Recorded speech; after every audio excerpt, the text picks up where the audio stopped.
होना अगर हनुमान चालीसा पढ़ना है तो मैं देश के प्रधानमंत्री मोदी जी के आवास के बाहर मैं हनुमान चालीसा का पाठ करना चाहता हूँ, कुरान का पाठ करना चाहता हूँ, गीता पढ़ना चाहता हूँ। क्या देश के प्रधानमंत्री परमिशन देंगे? योगी नहीं आए, ये मोदी योगी जिनके गुरु हैं, ये अपने हाथों में तलवार लेके और इस देश की जनता को, इस देश की आवाम को एक ऐसे रास्ते पे ले जाना चाहते हैं जहां शायद देश जाना नहीं चाह रहा। हिंदू जिस दिन खतरे में से बाहर आ जाएगा उस दिन भारतीय जनता पार्टी की कुर्सी खतरे में चली जाएगी और प्रधानमंत्री जी को पद से इस्तीफा देना होगा।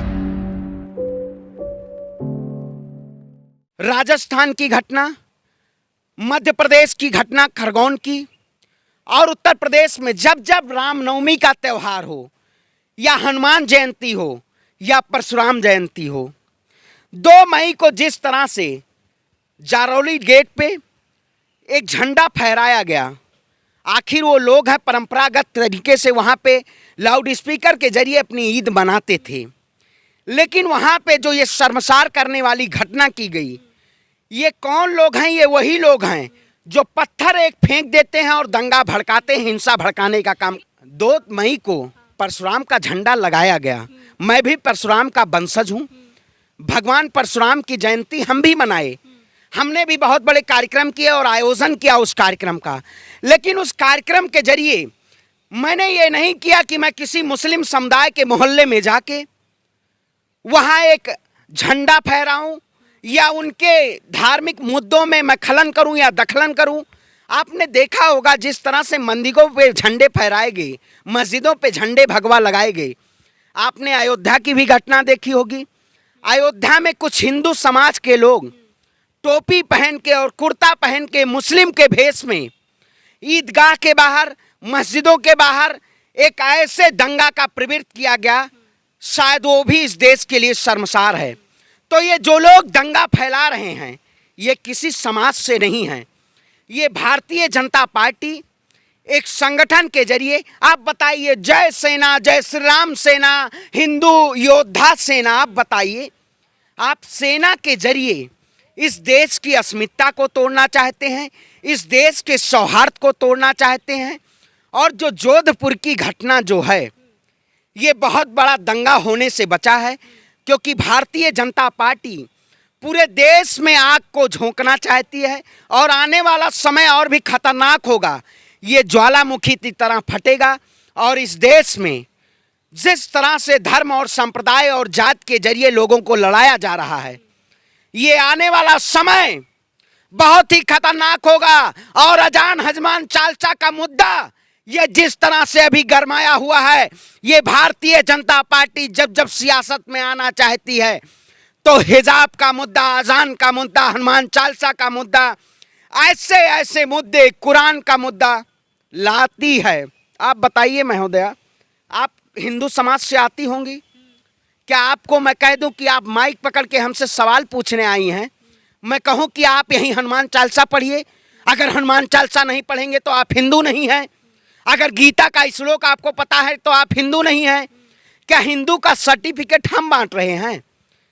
ये भारतीय जनता पार्टी जो हिंदुत्व का सर्टिफिकेट बांट रही है, ये एक अपराध का सर्टिफिकेट आपको अपराधी बनाना चाहती है। आप एनसीआरबी की रिपोर्ट देखिए, जो आप बेरोजगारी के जरिए जो लोग आज आत्महत्या कर रहे हैं, शायद वहाँ धर्म नहीं देखा जा रहा होगा कि ये हिंदू हैं या मुसलमान हैं।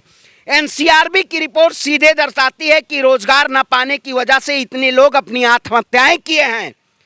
लेकिन भारतीय जनता पार्टी सियासत में रहने के लिए देश के गृह मंत्री, देश के प्रधानमंत्री हिंदू जो हितैषी बनते हैं, लेकिन वो हिंदुओं को गाजर मूली की तरह कटवाने का काम कर रहे हैं और हिंदुओं के बच्चों के हाथ में पत्थर और तलवारें देके आपके हाथ में माइक अच्छा लगेगा कि आपके हाथ में तलवार अच्छी लगेगी? मैं परशुराम का वंशज हूं, ये तो नहीं है कि 24 घंटे में फरसा लेके चलूंगा। ऐसे समाज के लोग जो हमारे हिंदू समाज को अंतर्राष्ट्रीय लेवल पे बदनाम कर रहे हैं, ये वही लोग हैं जो इस देश में धर्म को नहीं मानते हैं। ये गोडसे को मानने वाले लोग, सावरकर को मानने वाले लोग, शायद इनके भगवान मोदी हो सकते होंगे, लेकिन हमारे भगवान हमारे श्री राम हैं। हमारी आस्था हमारे बजरंगबली हैं। हमारी और बजरंगबली सभी को मानने वाले लोग हैं। हमारे गुरु आदि शंकराचार्य हैं। हमारे गुरु मोदी योगी नहीं हैं। ये मोदी योगी जिनके गुरु हैं, ये अपने हाथों में तलवार लेके और इस देश की जनता को, इस देश की आवाम को एक ऐसे रास्ते पे ले जाना चाहते हैं जहां शायद देश जाना नहीं चाह रहा है। हम मुद्दे की बात करेंगे, इस सरकार को मुद्दे पे सवाल करेंगे और सरकार हमें भटकाने की कोशिश करेगी, लेकिन हम भटकेंगे नहीं। राजस्थान के मुख्यमंत्री जो हैं अशोक गहलोत, वो तो ये कह रहे हैं कि भाई ये बीजेपी और आरएसएस की साजिश थी, क्योंकि इलेक्शन आने वाले हैं, 1.5 साल है अभी, लेकिन वो अभी से प्लानिंग कर रही है। बिल्कुल, जिस तरह से आपने शाहीन बाग में देखा, शाहीन बाग में भारतीय जनता पार्टी बुलडोजर के जरिए जहांगीरपुरी से एक दंगा शोभा यात्रा के जरिए दंगा कराया गया। उसके बाद इसको तैयार किया गया, पूरा प्लानिंग की गई, संयोग के जरिए प्रयोग। अब शाहीन बाग और बड़े बड़े एरियो में जो एक चिन्हित एरिया, वहाँ पे बुलडोजर चलाने का काम किया गया। तो ये सरकार पूरे देश में दंगा भड़काना चाहती है। और अभी तो आने वाला चुनाव गुजरात का है, ये देखिएगा गुजरात में कौन सा मुद्दा लाएगी। ये ऐसे जैसे कश्मीरी फाइल्स, ऐसे दिल्ली फाइल्स, ऐसे बहुत सारे फाइल्स के जरिए ये आपके ब्रेन को वॉश कर देना चाहती है। जब आप महंगाई की बात करेंगे तो सरकार अजान पे आपको व्हाट्सएप यूनिवर्सिटी और फेसबुक यूनिवर्सिटी के जरिए अजान के मुद्दों को भुनाना चाहेगी। अगर आप शिक्षा की बात करेंगे तो हनुमान चालीसा लेके आएगी। मैं कहता हूं इसी सरकार के शासनकाल में सारे गुरुकुल कॉलेज बंद किए गए। अगर सरकार हिंदू हितैषी है तो स्कूल और कॉलेजेस में गीता पढ़वाए। ये हिंदू हितैषी नहीं है, ये हिंदुओं के नाम पे राजनीति करती है। प्रधानमंत्री जी के घर के बाहर मैंने कई बार ट्वीट किया अपने देश के गृह मंत्री को कि अगर हिंदू होना, अगर हनुमान चालीसा पढ़ना है तो मैं देश के प्रधानमंत्री मोदी जी के आवास के बाहर मैं हनुमान चालीसा का पाठ करना चाहता हूं, कुरान का पाठ करना चाहता हूं, गीता पढ़ना चाहता हूं। क्या देश के प्रधानमंत्री परमिशन देंगे? लेकिन अभी तक गृह मंत्रालय से जवाब नहीं आया, क्योंकि ये वही संगठन के लोग, ये कोई भी सुबह जगेंगे, उसके बाद इनके पास राजनीतिक मुद्दा नहीं होगा तो चलिए मस्जिद के बाहर। आपको इससे हासिल क्या होगा? हैं? प्रधानमंत्री के घर के बाहर अजान और ये कुरान पढ़ने की बात कर रहे हैं। नहीं, हासिल तो वही बात है।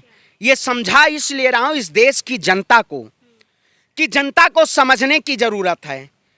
आप मन में आस्था रखिए, ठीक है, मन की आस्था से बड़ी कोई आस्था नहीं है। शायद आप गुरुद्वारे में जाएंगी तो उन्होंने धर्म से, इंसान से बड़ा कोई धर्म नहीं माना है।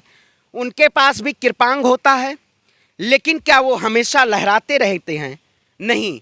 आप गिरजा घर जाके, चर्च जाके आप देखिए, ये लोग हिंदू समाज को शिक्षा नहीं देना चाहते हैं, क्योंकि अगर हमारे जैसे लोग, आप जैसे लोग अगर शिक्षित हो जाएंगे तो शायद सरकार से मुद्दे की बात करेंगे। वही कहते हैं कि ये आपको हासिल कुछ नहीं होगा, ये अजान और हनुमान चालीसा से हासिल कुछ नहीं होगा। अगर अजान और हनुमान चालीसा से फायदा होता तो आज अमित शाह का बेटा बीसीसीआई अध्यक्ष नहीं बना होता, ज्योतिरादित्य सिंधिया का बेटा राजस्थान क्रिकेट एसोसिएशन बोर्ड का अध्यक्ष नहीं होता, और राजनाथ सिंह का बेटा आज विधायक नहीं होता। तो ये आपको अपने फायदे के लिए आपको गुमराह करना चाहते हैं, आपको आग में झोंकना चाहते हैं।